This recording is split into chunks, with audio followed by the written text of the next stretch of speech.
And it wasn't even 50 years ago that the majority of people in this country were growing up believing in God, knowing about Jesus, but many just didn't understand how to have this personal relationship with God. But now things are so different.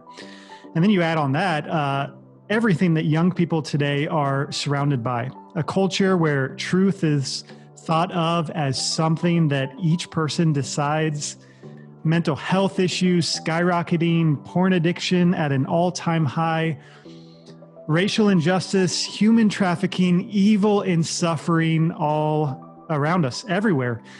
In addition to that, a global pandemic, which we find ourselves in currently. Cody, so much going on in the world with all of these shifts.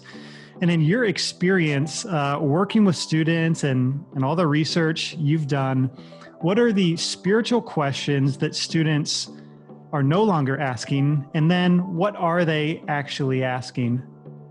That's a great question. And you hit the nail on the head. I mean, really the word I would use is context, right? So for many of us, if you're a youth leader or if you were part of a campus ministry at some point in time or work for them or whatever, it's like we've all been trained to use tools or think through the gospel message in a fairly narrow way. And so all the tracts that you've ever seen, for the most part, they follow a 4-point outline or there's the Roman roads or whatever, different things, right? Most of those were developed in the 60s. It was a contextualized gospel message for people living in America in the 60s. And that was a great thing. It worked really well, right? But like, as you mentioned, like the culture has shifted. And ideally, over the course of time, we continue contextualizing the gospel. We don't just keep it with that message for the 60s. We keep changing it. And so really, even just as we dived into this project that we're going to talk about later, we did a lot of research and started asking the question, like, what is the fallen condition or the redemptive solution? What is the good news for this generation? Right. And so what we did, we talked to a ton of students and read a lot of things that other smart people have written. Most gospel presentations talk about like, well, you need to have your sins forgiven so that you can be in heaven forever.